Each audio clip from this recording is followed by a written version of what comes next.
Éric Zemmour sera-t-il candidat à la présidentielle de 2022 ? Si est une possibilité très redoutée par Marine Le Pen, qui voit cette candidature comme une nuisance pour son parti. La chef du RN a d'ailleurs appelé Éric Zemmour à ne pas affaiblir, même un tant soit peu, le camp national.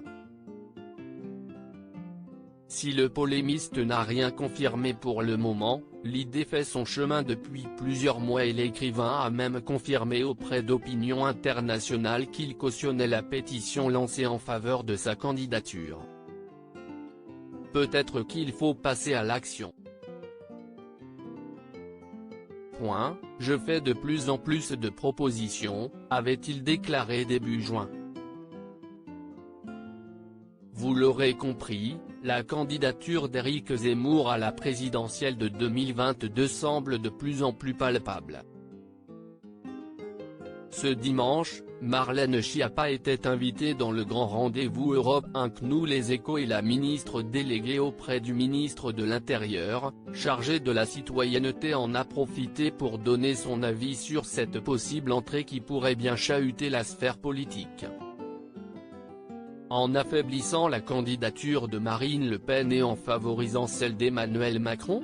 Je ne fais pas ce genre de calcul et je pense que c'est très dangereux de jouer avec le feu de l'extrême droite, a lâché Marlène Schiappa au micro d'Europe 1. Que pense Marlène Schiappa de la possible candidature d'Éric Zemmour ? Pour la ministre, la candidature d'Éric Zemmour ne serait pas particulièrement préférable à celle de Marine Le Pen. Éric Zemmour participe depuis des années à la diffusion des idées d'extrême droite dans le débat public, rappelle Marlène Schiappa, qui ne s'oppose pourtant pas à sa présence dans l'arène. Nous vivons en démocratie. Éric Zemmour a parfaitement le droit de se lancer dans la course pour réunir les 500 signatures des maires, a indiqué la femme politique.